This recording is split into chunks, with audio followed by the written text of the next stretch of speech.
अस्सलाम वालेकुम। आज की एपिसोड आपके लिए बहुत अहम होने वाली है क्योंकि इसका ताल्लुक़ आपके बच्चों के साथ है और बच्चों के कैरियर के साथ है, उनकी पढ़ाई के साथ है। उनकी वो चीज़ें जो आपके सामने नहीं आती मगर पीटीएम में यानी कि पेरेंट टीचर मीटिंग में जो है वो आपको बताया जाता है कि आपका बच्चा शरारती बहुत है, कंसंट्रेट नहीं करता, बातें ज़्यादा करता है, ध्यान से सुनता नहीं है, टीचर का कहना नहीं मानता और इस तरह के बहुत सारे जो जुमले होते हैं या सवालात होते हैं या शिकायतें होती हैं वो आप तक टीचर एक पहुंचाती है या पहुंचाता है। और आप समझते हैं कि आपका बच्चा इतना नकम्मा है या इतना जो पिक्चर दिखाई गई है कि इतना नीचे चला गया लेवल पे अखलाकियात के या तरबियत के हिसाब से कि वो ठीक तरीके से अपनी एजुकेशन जिस पे आप काफ़ी ज़्यादा फाइनेंस लगा रहे होते हैं, तवज्जो दे रहे होते हैं और बच्चों को एक ख़ास इन्वायरमेंट में ख़ास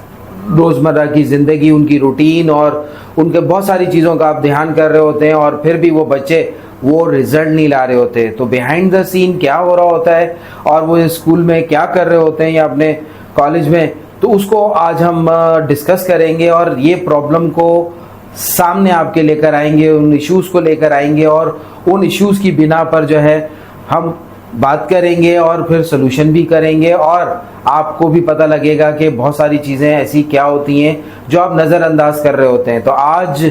मेरे पास यानी कि मेरे साथ जो है एक ओ लेवल और ए लेवल के टीचर मौजूद हैं जो काफ़ी फेमस हैं अपने सर्कल में और इनको काफ़ी जेंट्री या काफ़ी स्टूडेंट जानते हैं और कई सालों से ये पढ़ा रहे। इन्हीं की ज़बानी इन्हीं के बारे में हम जानते हैं और इनसे पूछते हैं। अस्सलाम वालेकुम। वालेकुम अस्सलाम। अस्सलाम वालेकुम everyone. This is Mohsin Ahmed और मैं पिछले कई सालों से जो है वो फ़िज़िक्स का टीचर हूँ और ओए लेवल्स के बच्चों को फ़िज़िक्स पढ़ा रहा हूँ। पिछले सालों में मैंने कई डिफरेंट स्कूल्स में पढ़ाया है और अभी भी मैं मुख्तलिफ़ स्कूल्स में पढ़ाता हूँ। तो आज अज़रत के पास आए हैं और देखते हैं आज किस नॉलेज से आप लोगों का फ़ायदा हो सकता है, किस तरह के सवालात हैं इनके पास और उससे किस तरह से जो है वो आप रिलेट कर पाएंगे अपने आप को। तो देखते हैं। तो पहला वार आप पर लोकेलिटी मींस आप किस टाइप के स्कूल्स में जाते हैं यानी कि किन किन जगहों पे जाते हैं और आपको क्या चीज़ें वहाँ सबसे पहले मेनली बच्चों में नज़र आती हैं? देखें, लोकेलिटी के हवाले से अगर बात करें ना तो जाहिर है कि अगर आप एरिया वाइज अगर मैं नाम भी लेकर बात करूं तो अगर आप जो है वो नाज़माबाद की तरफ जाते हैं, जैसे नॉर्थ नाज़माबाद की तरफ जाते हैं तो आपको जो है वो बिल्कुल ही अलग तरह का बच्चा मिलता है। लेकिन अलग तरह का बच्चा से मुराद जब मैं कहता हूँ फिर मैं मेजॉरिटी की बात करता हूँ। इसी तरह अगर आप गुलशन इकबाल की तरफ जाएंगे तो वहाँ पे बच्चा आपको अलग तरह का नज़र आएगा। आप जाते हैं क्या कहते हैं ये बहादुराबाद की तरफ जाते हैं या PCHS की तरफ जाते हैं तो वहाँ का बच्चा अलग सोच लेकर बैठा हुआ है, अलग लाइफस्टाइल लेकर बैठा हुआ है। और यही आप जाते हैं अगर डिफेंस की तरफ तो ऑब्वियसली फिर वहाँ पे भी इसी तरह से डिफरेंस आता है हर चीज़ में। यानी कि आपका कहने का मकसद है कि हर जगह ये वेरी कर रहा है? हाँ बिल्कुल वेरी करता है। बिहेवियर स्टूडेंट्स का इंटेलेक्चुअल लेवल, उनका एक्सपोजर, उनका मेनली बिहेवियर की अगर बात करूं कि वो कैसे बिहेव कर रहे हैं, उनके फ्यूचर गोल्स क्या हैं, वो करंटली लाइफ को कैसे देखते हैं और करंटली वो स्टडीज़ को कैसे देखते हैं, ये सब कुछ जो है वो अलग अलग जगहों के बच्चों को मैंने जहाँ तक आज तक पढ़ाया तो मैंने जो है वो ये ऑब्ज़र्व किया कि भाई अलग अलग एरिया में जब मैंने स्टूडेंट्स को देखा तो उनकी अलग सोच होती है और अलग उनका स्टाइल होता है चीज़ों का, तो वो उनका नज़रिया ही डिफरेंट होता है। यानी कि कहने का मकसद ये है कि मुख्तलिफ़ जगहों पे जो हमारे कराची में लोग रहते हैं हर जगह के अलग अलग सीन ऑन है। बिल्कुल जैसा डिफेंस का क्राउड है इस तरह PCHS का नहीं होगा, इसी तरह तारिक रोड का नहीं होगा, इसी तरह गुलशन का नहीं होगा और इसी तरह जो है वो मलीर और अदर साइड पर वो नहीं मिलेगा। जैसा माहौल वैसे सोच रखने वाले बच्चे या ख़ानदान या घर और इसी तरह मुख्तलिफ़ तरीक़े कार, वहाँ स्पोर्ट्स क्या है, वहाँ पर आप कह लें कि वहाँ पे कह लें कि स्पोर्ट्स क्या है, या फिजिकल स्पोर्ट्स ज़्यादा है, या मोबाइल गेमिंग ज़्यादा है, या प्ले स्टोर से खेल रहे हैं, या बच्चे जो है वो ज़्यादा टाइम अपना इंटरनेट पे गुजारते हैं। तो ये डिपेंड करता है। कैसे एग्री कर रहे हो आप? हाँ, ये डिपेंड करता है बिल्कुल। तो लेकिन अगर एक चीज़ मैं इसमें बिल्कुल, मैंने शुरू में भी बात कही थी कि ये मैं मेजॉरिटी की बात कर रहा हूँ, यानी इसमें भी कुछ डिफरेंट बच्चे होते हैं, आपको हर जगह मिलते हैं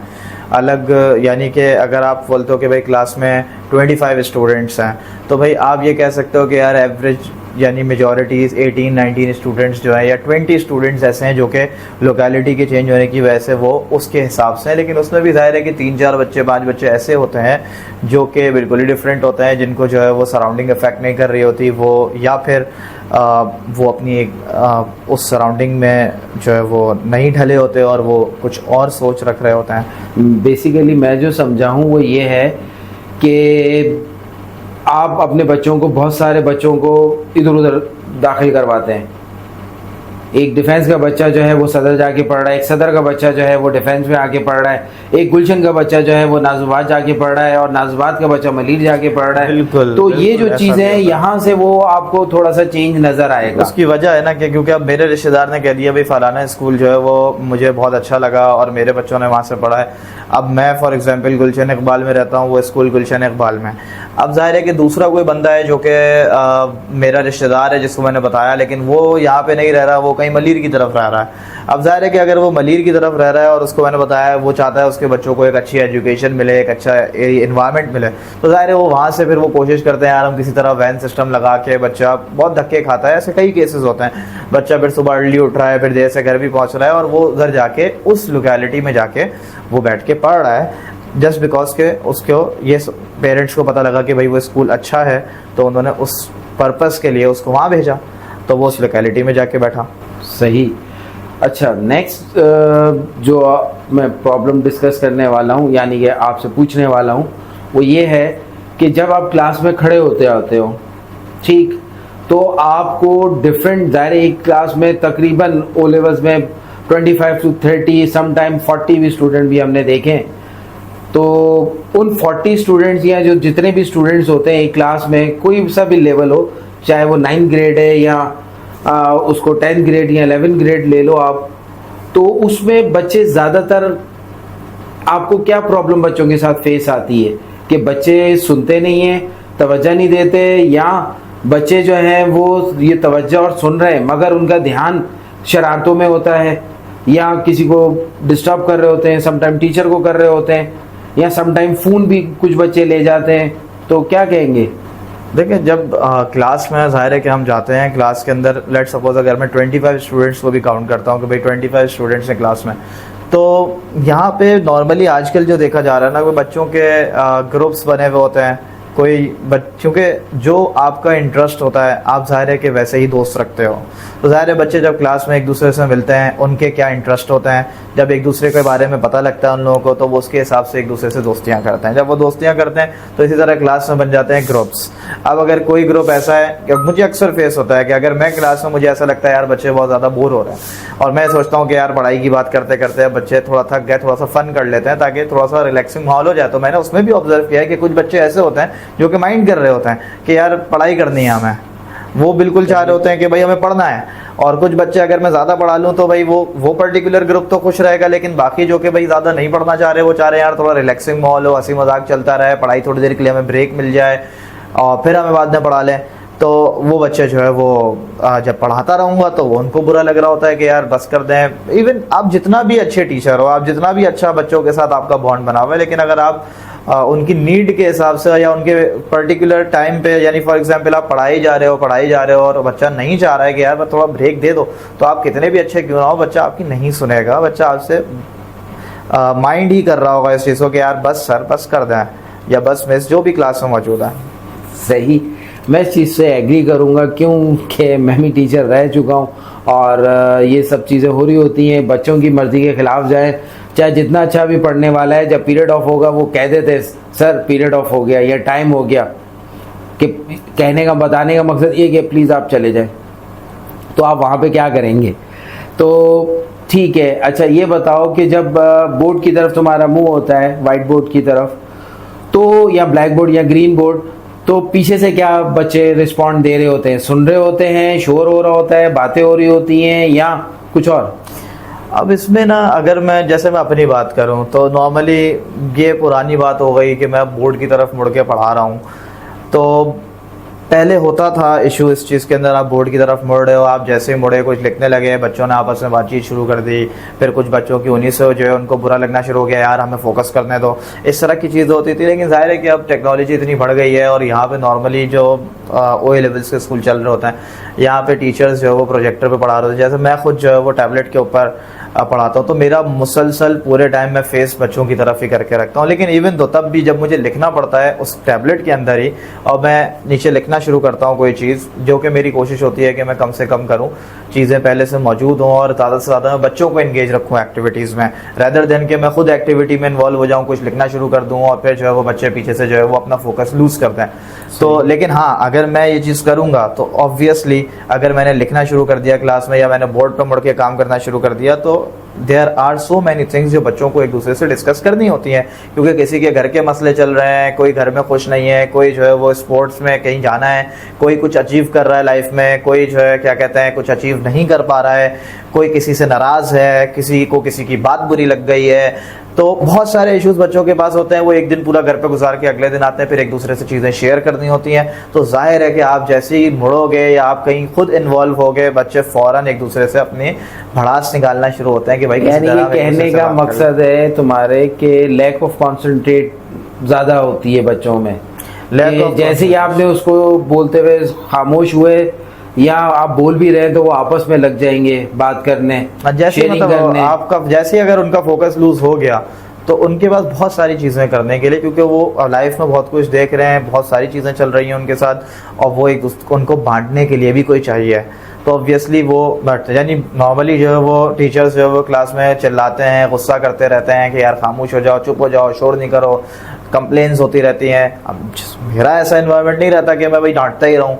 मुझे पता है, मैं जैसे डील कर रहा होता हूँ तो मैं यही सोच रहा होता हूँ कि यार आजकल मसाइल इतने, तो मैं बच्चों को फिर उनकी साइकोलॉजी के हिसाब से जो वो चाह रहे होता हूँ उसके हिसाब से किसी ना किसी तरह से घुमा के लाता हूँ। और समटाइम्स मैं भी स्टक हो जाता हूँ कि भाई अब क्या करूँ मैं भी, क्योंकि क्लास में इतने सारे बच्चे होते हैं, आपको हर किसी को जो है वो इंगेज करना है, हर किसी की रिक्वायरमेंट अलग होती है, कोई जो है वो हर कोई एक जैसा नहीं होता, जैसे पांचों उंगलियां बराबर नहीं होती हैं, बिल्कुल वैसे ये क्लास के अंदर भी आपको डिफरेंट कोई बच्चा ऐसा होता है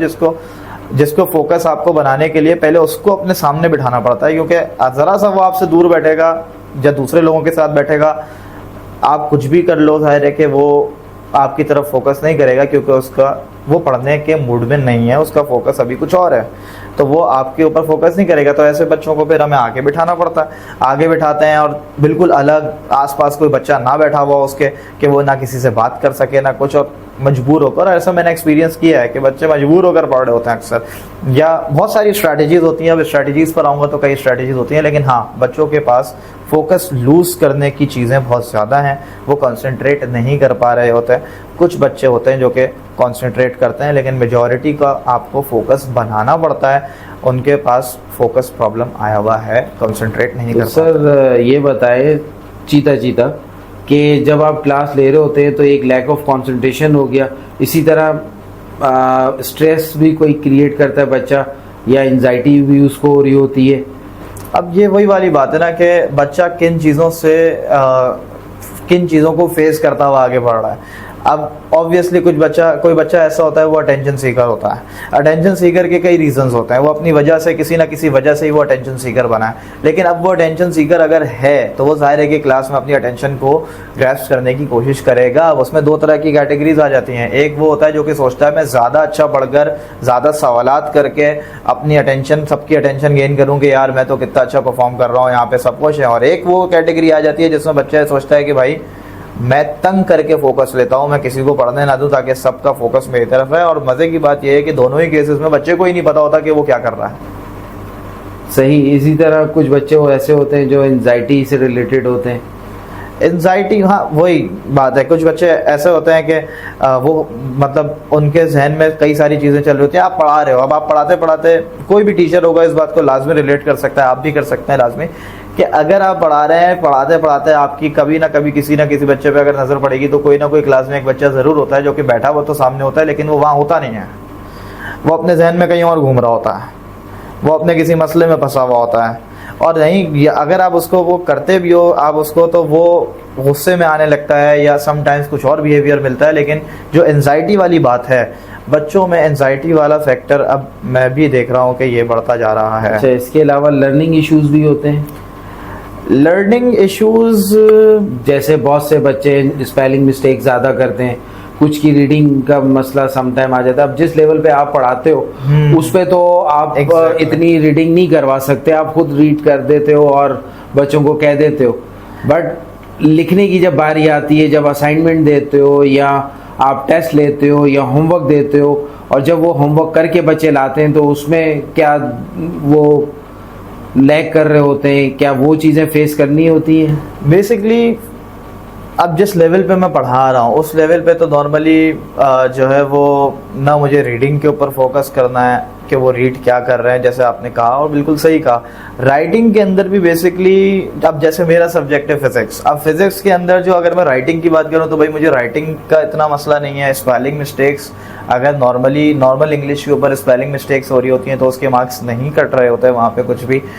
और हाँ, अगर बेसिक जो टर्म्स होती हैं फिजिक्स के अंदर वो सही लिखी हुई होनी चाहिए, उनकी स्पेलिंग मिस्टेक ना हो, वो बिल्कुल सही हो। लेकिन हाँ, जो मेन इशू आता है वो ये आता है कि जब आप असाइनमेंट वगैरह दे भी रहे हो और बच्चा कर रहा है, तो यहाँ पे कुछ बच्चे क्लास में ऐसे होते हैं कि जो अपना जहन यूज़ ही नहीं करना चाहते हैं। जिनको आता भी है तो वो ये सोचते हैं कि मैं अपने जहन को क्यों यूज़ करूँ, मैं क्यों काम करूँ, सोचूं क्यों। मैं सोचना नहीं चाहता। मैं पता नहीं क्यों, ये एक चीज़ है कि बच्चा सोचना नहीं चाह रहा होता और वो ये सोचता है यार किसी और ने किया हुआ उसका देख लेता हूँ। या हमारे यहाँ मार्किंग स्कीम्स होती हैं जिसके अंदर हर, जैसे पास्ट पेपर्स के क्वेश्चंस है तो उसके अंदर मार्किंग स्कीम होती है, तो बच्चा बोलता है मार्किंग स्कीम को देख के उसी से समझ लूँगा और उसी को लिख दूँगा, मैं सोचूंगा ही नहीं। सही, ये भी होता है। अच्छा, इसके अलावा ये बताएं मुझे कि क्योंकि आप बड़े लेवल को पढ़ा रहे हो तो सम टाइम कुछ स्कूल वाले मोबाइल भी अलाउ करते थे,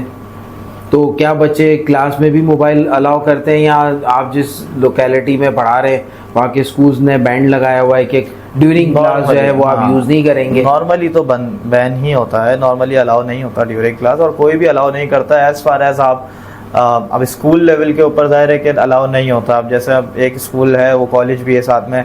तो उधर मैंने ये ऑब्ज़र्व किया कि भाई वो ज़ाहिर है क्योंकि कॉलेज में बच्चों को अलाउ किया हुआ है, तो भाई स्कूल का बच्चा जो है वो भी क्योंकि कॉलेज साथ ही, और वो देख रहा है कि यार हमारे सीनियर लेकर आ रहे हैं तो फिर वो स्कूल का बच्चा भी लेकर आ रहा है। फिर उन्होंने माहौल ऐसा लीनियंट रखा हुआ है कि फिर वो कुछ नहीं कह रहे, लेकिन उसके अंदर भी फिर वो क्लास का एक रूल है कि भाई क्लास में आपने यूज़ नहीं करना है, आपने क्लास में मोबाइल को यूज़ बिल्कुल नहीं करना है, आपने क्लास के टाइम पे क्लास लेनी है। लेकिन जाहिर है कि जब एक चीज़ बच्चे के पास होती है तो वो इम्पैक्ट लेकर आती है उसके फोकस के ऊपर। एक सवाल कि बच्चों के पास चले मोबाइल है, मान लिया थोड़ी देर के लिए, जब वो बचते हैं क्लास में, जब आप पढ़ा रहे होते हो तो फिर क्या होता है? अच्छा, नॉर्मली ये चीज़ नहीं देखी जाती है ना, ये नॉर्मली क्या जो बच्चा स्कूल लेकर आता है तो उसको पता होता है कि यार ये बजेगा तो मेरे लिए प्रॉब्लम हो सकती है, तो मेजॉरिटी बच्चा जो है मेजॉरिटी ऑफ द टाइम्स जो है वो साइलेंट ही रहता है। बहुत रेयर है कि आपने किसी दोस्त के हाथ में मोबाइल पकड़ा दिया और उसने मस्ती की कि यार उसको साइलेंट से हटा दिया और फिर दूसरे को बोला कि इसको कॉल करो ताकि क्लास में, तो अगेन वो क्लास को डिस्टर्ब करने की एक मासूमाना कोशिश होती है बच्चे की। लेकिन ये क्या है, ये एक इम्पैक्ट हाँ सम टाइम, लेकिन ये इतना नहीं देखा जाता क्योंकि मोबाइल फंसने पर जो है वो फिर ज़ाहिर है पेरेंट्स तक जाती है कहानी, फिर वो दोस्त एक दूसरे को इतना बुरी तरह बहुत रेयरली ही फंसाते हैं। नॉर्मली नाउ डेज आपको क्या क्या चीज़ें जो हैं वो बच्चों एक क्लास लेते हुए आपको बुरी लगती हैं as a teacher, physics teacher? अब बुरी से क्या मुराद है? मतलब बुरी से मुराद आप एक लेक्चर दे रहे हो, जब लेक्चर दे रहे हो तो आपने स्टूडेंट्स को ग्रिप भी किया हुआ है, इंगेज भी किया हुआ है, और उसके साथ साथ आप उनके यानी कि राइटिंग हाथ को भी यूज़ करवा रहे हैं कि वो नोट डाउन करते रहें, माइंड को भी रिस्पॉन्ड भी चेक कर रहे हैं। फिर भी ऐसी कौन सी प्रॉब्लम सामने फेस आती है कि बच्चे जो आपने लेक्चर दिया और अगले दिन या कुछ दिनों के बाद बच्चा ब्लैंक हुआ है, तो आपको ऐसी क्या उन करंट स्पॉट पे नज़र आता है? भाई करंट स्पॉट पे तो जैसे मेरा जैसे लेक्चर चलता है, अब मैं जो है वो नॉर्मली बच्चों को क्लास में जो है वो जब मैं बोल रहा हूँ, मैं पढ़ा रहा हूँ, तो मैं लिखना अलाउ ही नहीं करता। ताकि फोकस जो है वो, जब तक मैं बोल रहा हूँ, और मैं बहुत देर तक नहीं बोलता क्योंकि मुझे ये पता है कि मैं ज़्यादा देर तक बोलूँगा तो बच्चा फोकस लूज़ करना शुरू हो जाएगा। तो मैं एक छोटा सा टॉपिक पकड़ता हूँ, उस छोटे से टॉपिक को पहले पढ़ाता हूँ, उससे रिलेटेड जो है वो नोट्स सामने मैं ले आता हूँ। एज अ जो मेरे लिखे हुए नोट्स हैं वो प्रोजेक्टर की स्क्रीन के ऊपर ही सामने आए हुए होते हैं, तो उसी के ऊपर मैं एक छोटा सा एक लेक्चर 5-10 मिनट पढ़ाया, समझाया, और फिर 5-10 मिनट के बाद उन्हीं को, उसी से रिलेटेड बच्चों को मैंने फिर डायरेक्ट उसी वक्त क्वेश्चंस दिए ताकि वो सॉल्व करें या उसका आंसर लिखें, और वो फिर उस एक्शन को छोड़ के किसी दूसरे एक्शन की तरफ जाएं ताकि उनका वो उस चीज़ से बोर जो हो रहे हैं या अपना फोकस लूज कर रहे हैं। और जब वो लिखना शुरू करते हैं तो ऑब्वियसली वो खुद इन्वॉल्व हो जाते हैं, क्योंकि आप बैठे बैठे सुन रहे हो, आप जो है वो सुनी हो जाते हो फिर। लेकिन अगर आप बैठे बैठे सुन नहीं रहे हो सिर्फ, और आपको करना भी है कुछ, आपके पास मूवमेंट भी है, आप लिख भी रहे हो, अलग से सोच भी रहे हो, तो फिर जो है वो क्लास थोड़ा सा कंट्रोल में रहती है। लेकिन उसमें फिर क्या होता है कि फिर वो वाले बच्चे आ जाते हैं जो कि किसी भी हाल लिखना ही नहीं चाहते हैं। वो कह रहे हैं यार कर लेंगे, सोच लेंगे, हम जहन में कर लेते हैं, कैलकुलेटर उठा के ये कर लेते हैं, जवाब दे देते हैं, लिखें क्यों।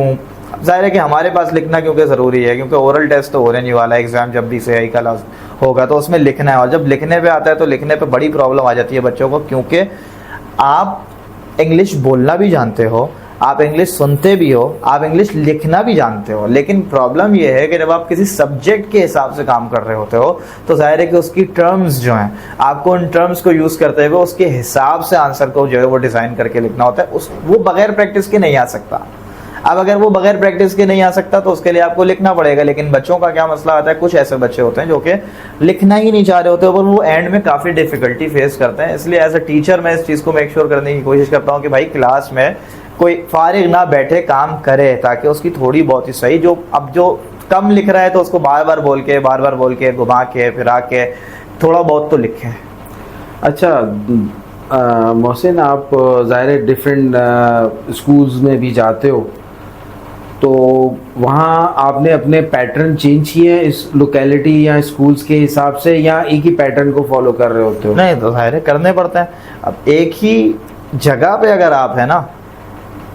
तो पहले तो उस जगह पर भी क्लास टू क्लास आपको वेरी करना पड़ता है। उसके अलावा फिर जब एक ही जगह से आपकी जगह बदल जाती है तो उसके बाद आपकी बातें बदल जाती हैं, आपका तरीक़ा बदल जाता है। क्यों? क्योंकि दूसरी जगह के बच्चों के इंटरेस्ट दूसरे हैं। क्योंकि क्लास में अगर मैं सिर्फ पढ़ाता रहूँगा तो क्लास एक बहुत बोरिंग हो जाएगी। तो मेरा ये तरीक़ेकार रहता है कि भाई क्लास में बच्चों को इन्वॉल्व करके रखूँ, और इन्वॉल्व करने के लिए जब आप सब्जेक्ट में डेली लाइफ से उसको इंगेज करते हो, तो डेली लाइफ से इंगेज करने के लिए यानी मिसाल के तौर पे अगर मैं बात करूं कि भाई अगर आप जो है वो बहुत ज़्यादा लेट्स से लोकल एरिया में, लोकल से मुराद ये है कि ऐसा एरिया जो कि जहाँ पे जो है बहुत ज़्यादा अमीर लोग नहीं रह रहे, मिडिल क्लास या लोअर मिडिल क्लास वाले रह रहे हैं, बहुत ज़्यादा गरीब जो वो ज़ाहिर है वो लेवल नहीं कराते, वो फिर वो लेवल की तरफ नहीं जाते। तो अगर आप मिडिल क्लास की तरफ चले जाते हो, जो कि भाई इतने ज़्यादा महंगाई भी बढ़ गई है, या हैंड टू माउथ से थोड़ा सा ऊपर कर लें, आप उस तरफ जाते हो, तो फिर जाहिर है कि आप बहुत बड़ी बड़ी एग्जाम्पल्स नहीं दोगे। आप ट्रैवलिंग जो है वो एक कंट्री से दूसरे कंट्री की ट्रैवलिंग की एग्जाम्पल नहीं दोगे। आप जो है वो महंगी चीज़ों की जो है वो, यानी आईफोन के नए मॉडल्स आ रहे हैं, अगर कोई भी एग्जांपल आपकी आईफोन से रिलेटेड जा रही है और बड़े मॉडल्स की तरफ जा रही है, महंगी चीज़ों की तरफ जा रही है, या आप जो है वो चले जाते हो फॉर एग्जांपल स्पोर्ट्स के अंदर भी चले जाते हो, तो आप अगर डिफेंस में जाओ तो डिफेंस की तरफ जब आप स्पोर्ट्स के अंदर जाओगे तो भाई हमारे यहाँ नॉर्मल, अगर नॉर्मल बात करूँ तो स्पोर्ट्स में क्या बात होती है भाई, ज़्यादा से ज़्यादा क्रिकेट की बात हो जाती है, फुटबॉल की बात हो जाती है, या और बात हो जाती है तो हो जाती है हॉकी की बात कर लेते हैं लोग। हाँ भाई पता है हमें, यही है स्पोर्ट्स, वॉलीबॉल। लेकिन यही आप डिफेंस की तरफ जाओगे, स्पोर्ट्स की बात करोगे तो बच्चा बोलेगा भाई मैं तो क्या कहते हैं स्विमिंग की जो है रेसिंग है, बैडमिंटन भी चले नॉर्मल में आ जाएगा। एक और उसमें होता है वो, उसको क्या कहते हैं, बोट राफ्टिंग कॉम्पिटिशन्स होते हैं, बोट राफ्टिंग। अब आप डीएचए की तरफ जाएंगे तो वहाँ तो बच्चा जो है वो कोई बच्चा है वो बोट राफ्टिंग भी कर रहा है भाई। नॉर्मली बच्चों से वो हर हफ्ते जा रहा है बोट राफ्टिंग करने के लिए। आप बोल लो गुलशन नाजमाबाद, वो बोलेगा बोट राफ्टिंग भी होती है हमारे यहाँ, हम हर हफ्ते कर सकते हैं, यानी कॉम्पिटिशन भी हो रहा है, उसको ये भी नहीं पता होगा। डेफिनेटली। अच्छा, तो एग्जाम्पल जब देते हैं ना तो फिर आपको फिर उसमें ख्याल करना पड़ता है कि अब आप ऐसी बात करो जो कि जिससे वो रिलेट कर सकें। कहने का मकसद ये जिससे वो रिलेट कर सकें और रिलेट करके वो समझ सके। अगर मैं ये नहीं करूंगा तो ऑब्वियसली उनको ये लगेगा पता नहीं कौन सी दुनिया की बातें हो रही हैं। अच्छा, चंद अल्फाज में मुझे ये बताओ, सीधा सीधा फिर आगे हम चलते हैं, कि एक टीचर को काफ़ी प्रॉब्लम फेस करनी होती है बच्चों को पढ़ाते हुए, और जब पीटीएम होती है तो वो टीचर उसमें भी ज़ाहिर बैठा होता है और पेरेंट्स आके पूछते हैं, तो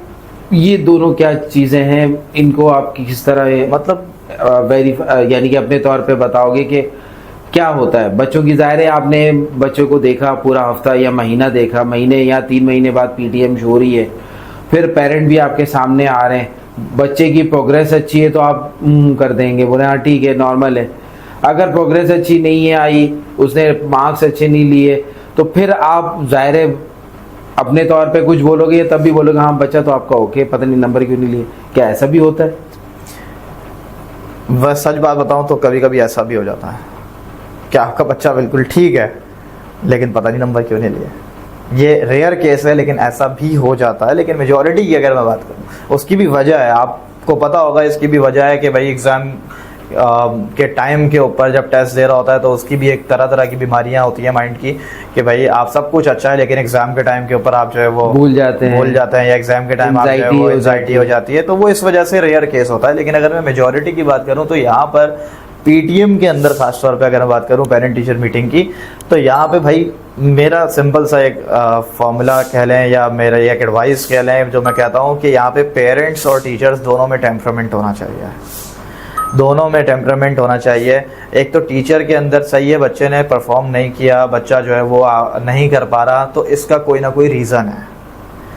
अगर आप सिर्फ ब्लेम करना शुरू कर देंगे यार आपका बच्चा तो ये, आपका बच्चा तो वो, उसने तो नाक में दम किया हुआ पढ़ता नहीं है, तो इसका मतलब आप कह रहे हो कि भाई मारो पीटो इसको किसी भी तरह, जो कि हल नहीं है किसी भी चीज़ का। तो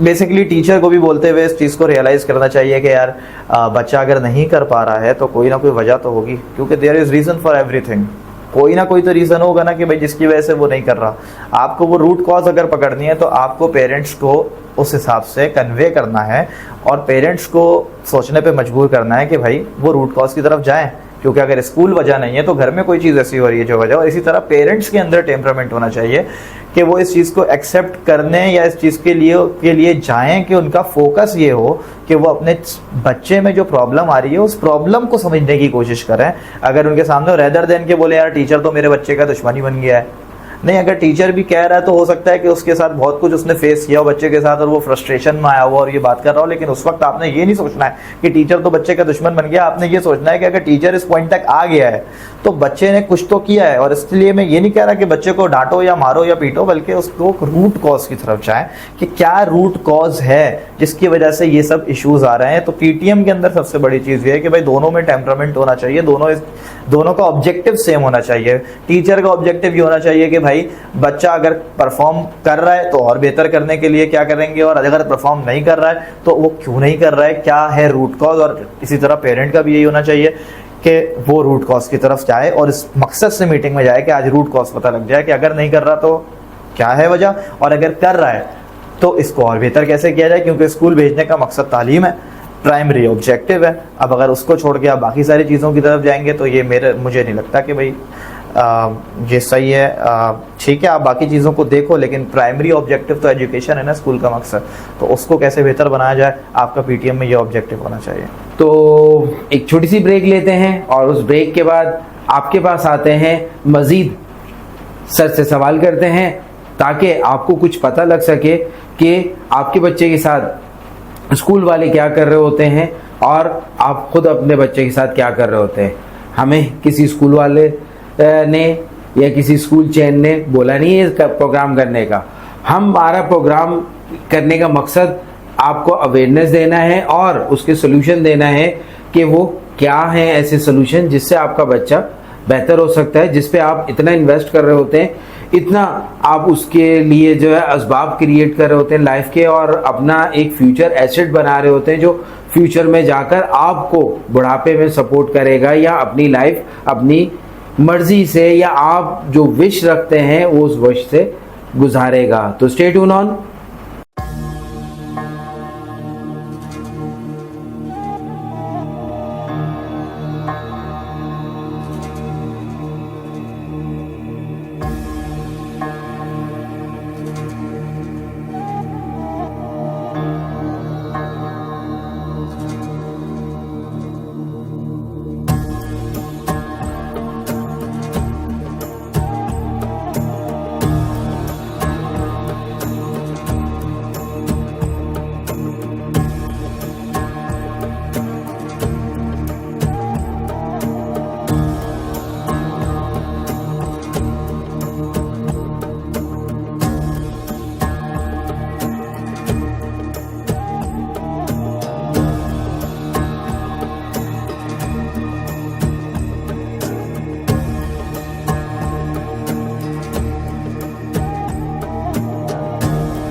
वेलकम बैक।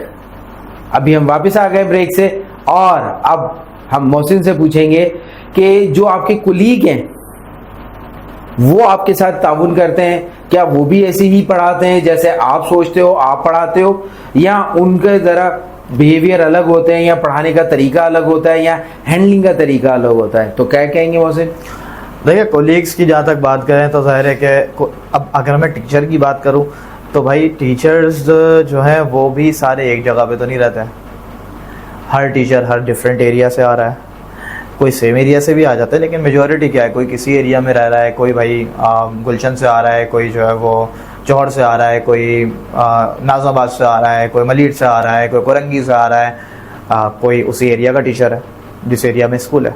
तो जाहिर है कि जब डिफरेंट एरियाज से आएंगे तो अपनी सोच डिफरेंट रखते हैं, इसीलिए उनका वे ऑफ डीलिंग, उनका वे ऑफ स्प्रेडिंग वो डिफरेंट होता है। वे ऑफ हैंडलिंग भी अलग होता है। वे ऑफ हैंडलिंग भी बिल्कुल एग्जैक्टली बिल्कुल वैसे ही होता है। पास औकात ऐसे टीचर्स होते हैं, अब जैसी मैं बातें कर रहा हूँ या मैं इस तरह, जैसे मेरा एक मुझे ऐसा लगता है कि मैं बच्चे को समझने की बहुत ज़्यादा कोशिश करता हूँ, किसी हद तक मेरी कोशिश होती है कि मैं बच्चे को समझूं, क्योंकि मैं जो है वो ह्यूमन बिहेवियर के ऊपर मेरी ऑब्जर्वेशन की बचपन से आदत है, और मैंने इंसानी जो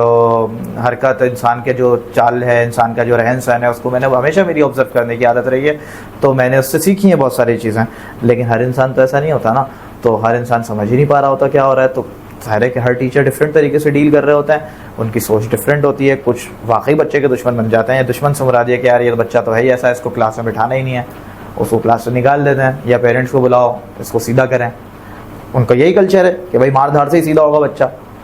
और कुछ ऐसे हैं जो कि बोल रहे हैं भाई, कुछ मेरे जैसे हैं भाई,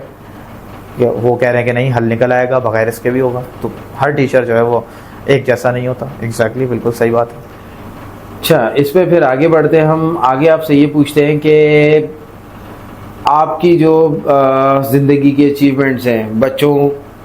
को मिलाकर चलना और फिर उनको लेके जाना, अच्छे रिज़ल्ट क्रिएट करना, इसमें आप क्या समझते हो कि आपकी अपनी पर्सनल एफर्ट है, जो इन्वायरमेंट स्कूल ने बना के दिया वो है, या डिफरेंट स्कूल्स के डिफरेंट इन्वायरमेंट की वजह से आप एक सेम प्रोग्रेस देते हो, या अलग अलग दे रहे हो, या आप अपने बैक पर बहुत सारी मेहनत करते हो आम जिंदगी में और वो आगे आप अचीव कर रहे हो? तो क्या कहेंगे? देखिए, इसके अंदर मैं अगर मेन बात बताऊँ ना, तो अगर स्कूल के एनवायरनमेंट को सिर्फ लेकर चलेंगे ना, कि स्कूल ने जो अपना एक डिज़ाइन किया हुआ है, जो भी अपना करिकुलम के हिसाब से और अपना एक स्केड्यूल किया हुआ है चीज़ों को, कब टेस्ट लेने हैं, किस तरह से चलना है, अगर उसी पे रिलाई करेंगे तो फिर मेरा ये ख्याल है कि शायद 50% बच्चा ही जो है ना वो पढ़ पाएगा, और बाकी का 50% जो है उसको बस वो पीटीएम में जो है वो गालियाँ ही खा रहा होगा या बुराइयाँ ही सुन रहा होगा उसके पेरेंट्स। तो इसके लिए ज़ाहिर है कि आपको कुछ ना कुछ अलग करना ही पड़ता है। अब जैसे मैं अगर बात करूँ तो मैं अपनी स्ट्रैटेजीज़ अप्लाई करता हूँ, मैं अलग तरीके से यानी अब स्कूल वालों ने मंथली टेस्ट रखा हुआ होता है कि भाई हर मंथ में हर सब्जेक्ट का एक टेस्ट होगा, जो भी पढ़ा होगा उससे। लेकिन मेरा कल्चर ये है कि मैंने इसको इस तरह रखा हुआ है कि मैं कहता हूँ भाई आप हर सब्जेक्ट का महीने में एक बार टेस्ट दो, मेरे सब्जेक्ट का हर हफ्ते टेस्ट होगा। शुरू में ज़ाहिर 1-2 महीने में नहीं करता, जब बच्चे के पास टॉपिक्स जमा होना शुरू हो जाते हैं उसके बाद फिर मैं कहता हूँ आपने हर हफ्ते टेस्ट देना है। आपने इस हफ्ते जो पढ़ा है उसको टेस्ट देना है अगले हफ्ते, फिर अगले हफ्ते जो पढ़ोगे उसका टेस्ट दोगे उसके अगले हफ्ते, और फिर उसके बगले में आप पुराना भी शामिल करोगे और उस वक्त जो पढ़ा होगा वो भी। तो मैं इस तरह से एक लेकर चल रहा होता हूँ। और इसमें एक प्रॉब्लम जो आती है वो सबसे बड़ी प्रॉब्लम क्या है, स्कूल की। अब जाहिर है कि अगर स्कूल मुझे इसमें सपोर्ट नहीं करेगा, स्कूल बोलेगा नहीं आप ऐसा नहीं करें। अच्छा, स्कूल क्यों नहीं करेगा भाई, बच्चे का फायदा हो रहा है, स्कूल क्यों नहीं कर रहा? क्योंकि स्कूल के पैसे खर्च हो रहे हैं। अच्छा, कैसे खर्च हो रहा है भाई? पेपर हो गया बहुत महंगा, अब मैं हर हफ्ते टेस्ट लूंगा, हर हफ्ते प्रिंटिंग होगी, हर हफ्ते प्रिंटिंग होगी, इतने सारे बच्चे क्लास में, इतने सारे बच्चे फिजिक्स पढ़ रहे हैं,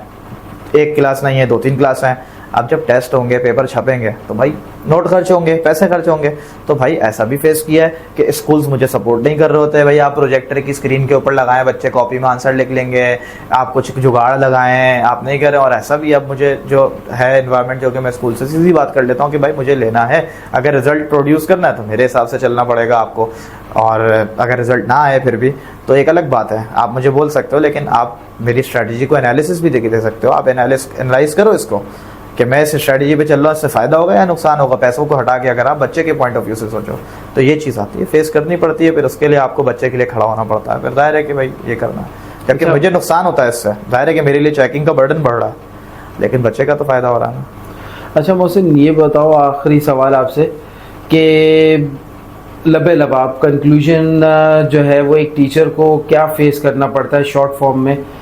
जब बच्चों से पढ़ा रहा होता है, क्योंकि ये ज़्यादातर प्रोग्राम बच्चे नहीं देखेंगे, उनके पेरेंट्स देखेंगे, क्योंकि वो छोटे बच्चों के पेरेंट्स देखें या बड़ों के, हम कोशिश करेंगे छोटे बच्चों के भी ये प्रोग्राम करें। बट ये बताओ कि लमसम कंक्लूजन क्या निकालोगे कि बच्चे अपना टाइम स्कूल में कहाँ ज़ाया कर रहे होते हैं, या घर से कुछ लेकर ऐसी चीज़ें बातें लेकर आ रहे कि वो उसको बैठ कर वो चीज़ों को कर रहे होते हैं, या तवज्जो नहीं देते, या पढ़ना नहीं चाहते, या कुछ और?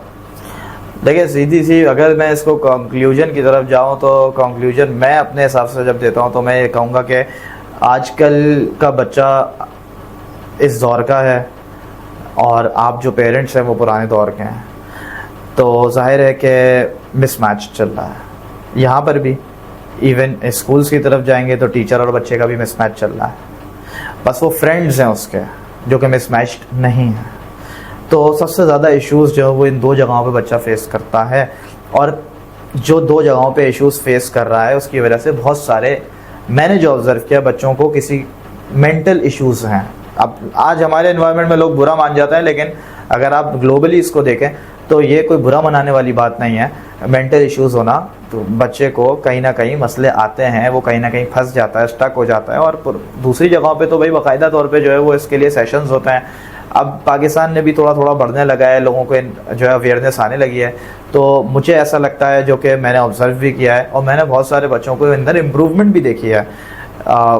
जिसके अगर उनके इश्यूज़ हैं, अगर वो नहीं कर पा रहे कोप अप चीज़ों को तो कोई इश्यूज़ हैं, और अगर वो इश्यूज़ हैं तो उनका सॉल्यूशन की तरफ जाया जाए और काउंसलर्स की तरफ जाया जाए, उनकी उस चीज़ को पकड़ा जाए। इसी से आगे मैं बात बढ़ाऊँगा। मैं ख़ुद बजाते खुद इंस्टीट्यूट ऑफ माइंड साइंसेज में होता हूँ, और वहाँ पे मेरे पास बहुत से ओ लेवल्स, ए लेवल्स और शुरू के प्राइमरी के बच्चे भी आते हैं, और दूसरे ग्रेड्स और दूसरे लोकेलिटी, यानी कि हर किस्म का बच्चा, हर किस्म की स्कूलिंग का मेरे पास आता है। तो उसका बाकायदा जो एनालाइज किया जाता है, और जो मैं करता हूँ, एक लंबी मेरी दास्तान है, मेरी एक्सपर्टीज़ हैं और बहुत सारी एक्सपीरियंस और वो चीज़ें हैं जिसमें पता लगता है कि सिंक्रोनाइजेशन का प्रॉब्लम ज़्यादा आ जाता है। मतलब स्टूडेंट टीचर हो गया, और स्टूडेंट और पेरेंट हो गया,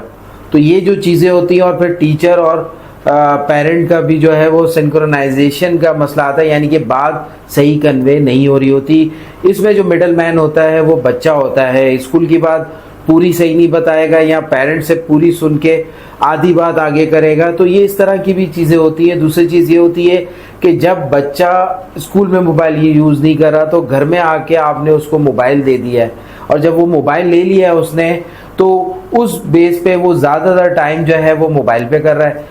शिकायत आती है होमवर्क भी मोबाइल पे कर रहा है, वो कोई काम छूट गया, स्कूल नहीं गया था या मिस हो गया काम,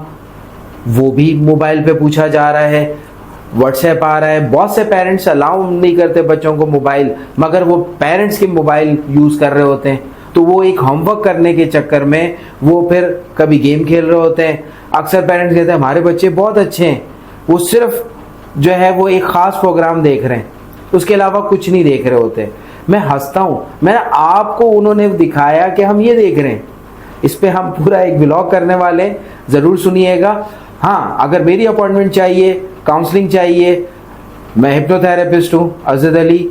और मेरा नंबर ये नीचे चल रहा है। अगर आपको ऑनलाइन अपॉइंटमेंट चाहिए वो भी मिल जाएगी, और अगर आपको फिजिकल अपॉइंटमेंट यानी कि जहाँ मेरे बैठता हूँ क्लिनिक, वहाँ की अपॉइंटमेंट चाहिए तो वो भी मिल जाएगी। तो ये याद रखिएगा, हम आपके बेहतर मुस्तकबिल के लिए बैठे हैं, आपकी प्रॉब्लम को सॉल्व करने के लिए बैठे हैं, सोल्यूशन देने के लिए बैठे हैं, और ऐसी बहुत सारी चीज़ें आपके लिए लेकर आ रहे हैं जो आपके बच्चे के लिए, आपके बच्चों के लिए, उनके जो आप चाहते हैं उनको बनाना, चाहे वो डॉक्टर है, चाहे वो इंजीनियर है, चाहे वो नर्स है, चाहे वो चार्टेड अकाउंटेंट बनना चाहता है, चाहे वो सिविल इंजीनियर बनना चाहता है, मैकेनिकल इंजीनियर बनना चाहता है, या लेटेस्ट सॉफ्टवेयर इंजीनियर बनना चाहता है, प्रोग्रामर बनना चाहता है, पायलट बनना चाहता है, जो भी बनने में उसकी चीज़ें रिक्वायरमेंट है, वो नहीं पूरी कर पा रहा और वो पैसे का ज़िया भी बन रहा है, ट्यूशन्स भी आप दे रहे हैं और उसको अच्छी फैसिलिटीज़ भी दी है, उसके बाद भी आउटकम नहीं आती, तो आप ज़रूर मुझसे रुजू करें। और मैं तकरीबन पिछले 20 साल से यही काम कर रहा हूँ और कितने हज़ार बच्चों को मैं इन चीज़ों से निकाल कर सही ट्रैक पे ला चुका हूँ। तो stay tune on my channel. अस्सलाम वालेकुम। अस्सलाम वालेकुम।